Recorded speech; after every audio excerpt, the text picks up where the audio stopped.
Hello and welcome to the last video of the LEC 2024 preview series where we're going to cover Team Vitality.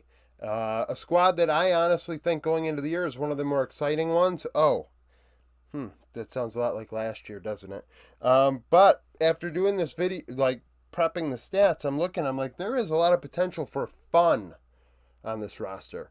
Not necessarily that upside of, oh, is this team going to be competitive internationally and all that crap that we all know Western teams really don't have a prayer.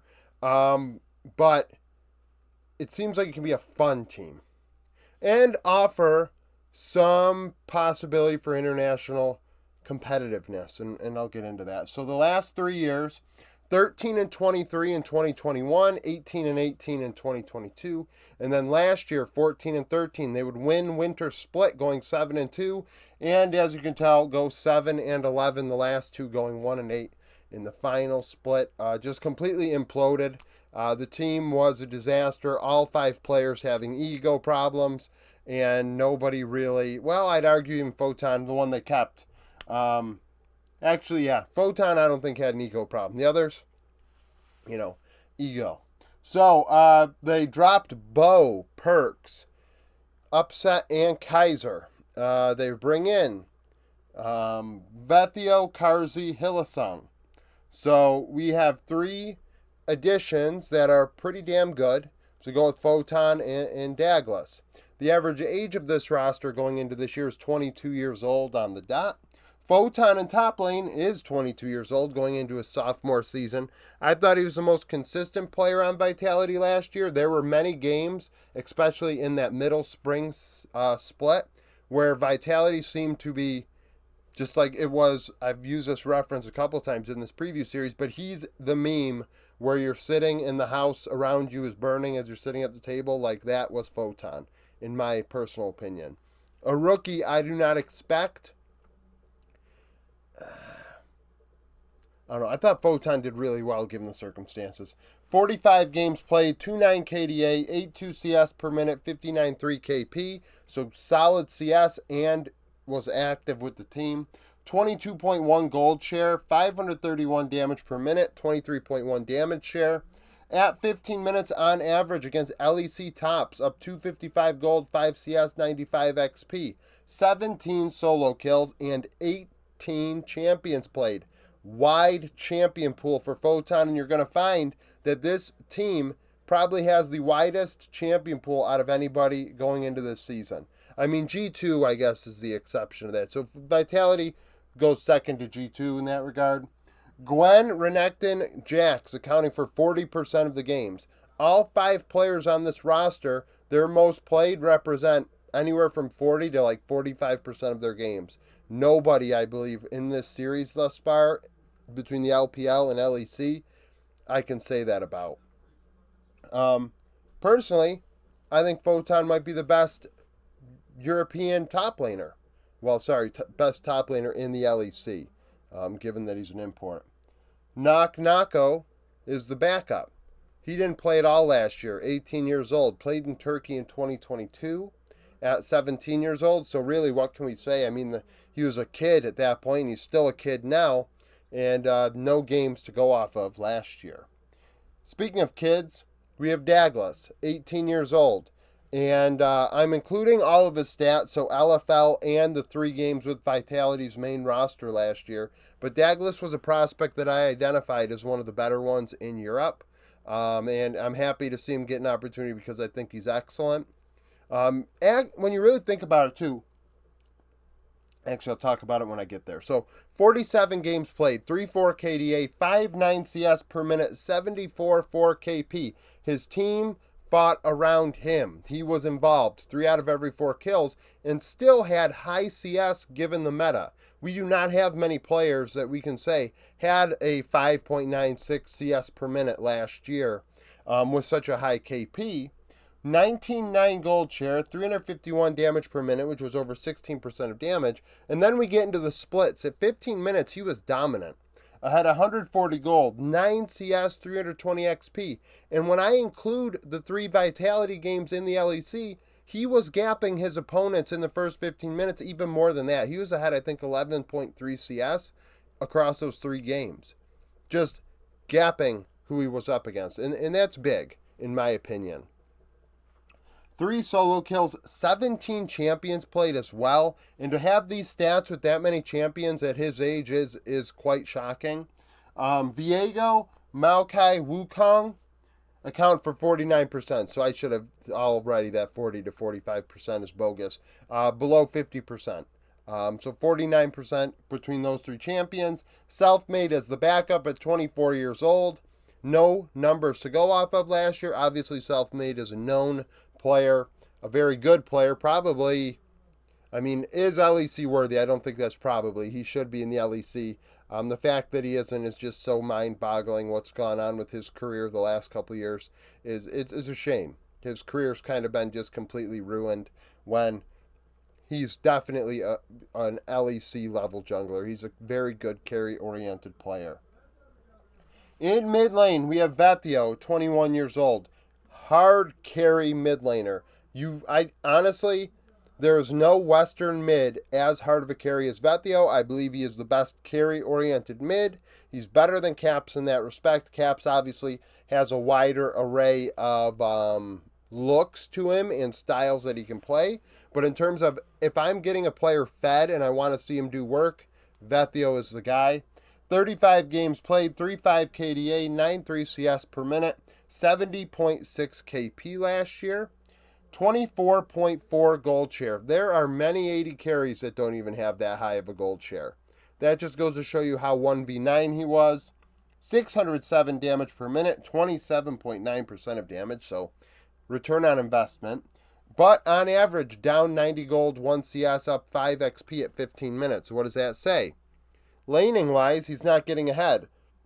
It's in the mid to late game where his team is like, funnel him the resources and let him do work. Only 5 solo kills, but 16 champions played. Ari, Kesa, and LeBlanc were the only 3 champions Vethio played more than twice last year. And they account for 43% of his games. Like another player with a super wide champion pool. Like the looks that this team can give is going to be incredible if Carter can execute on that. That's all up to him. Keep in mind, Mac is the head of coaching or whatever the fuck role that is. I'm going to just say he's GM.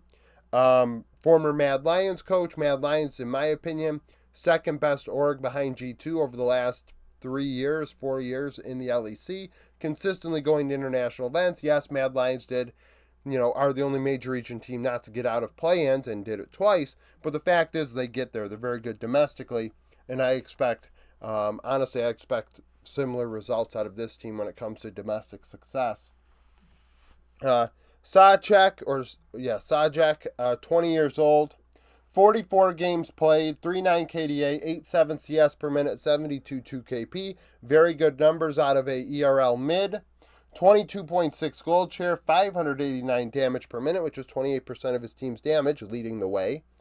Down 85 gold, 4 CS, 215 XP, so behind at 15 minutes, somehow finds a way to turn it around, get farm, deals damage. 6 solo kills, 18 champions played. So there is depth there. There's a lot of depth on this team, actually. So Karzi, 21 years old, Mad Lions 80 carry. Played 95 games last year. Had a 3.2 KDA, 9.3 CS per minute, 61.9 KP. I expect Karzi and Hilly, the way this team is built, Karzi and Hilly are weak side. That's why the KP is the way it was on Mad Lions. I think it could be similar in this situation.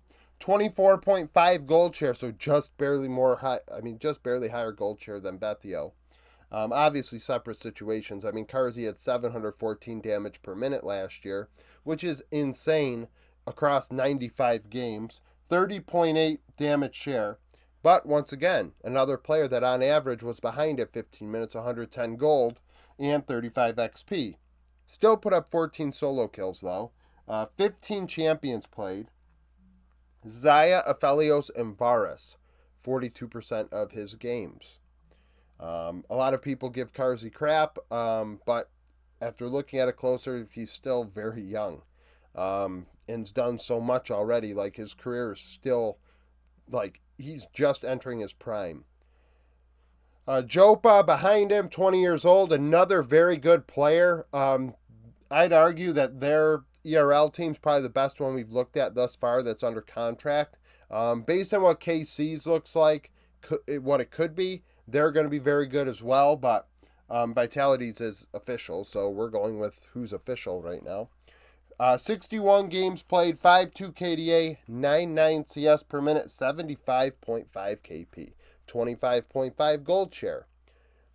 He's fed and he's involved. His team fought around him. There's no doubt about that. And he put 743 DPM down, 32.5 damage share.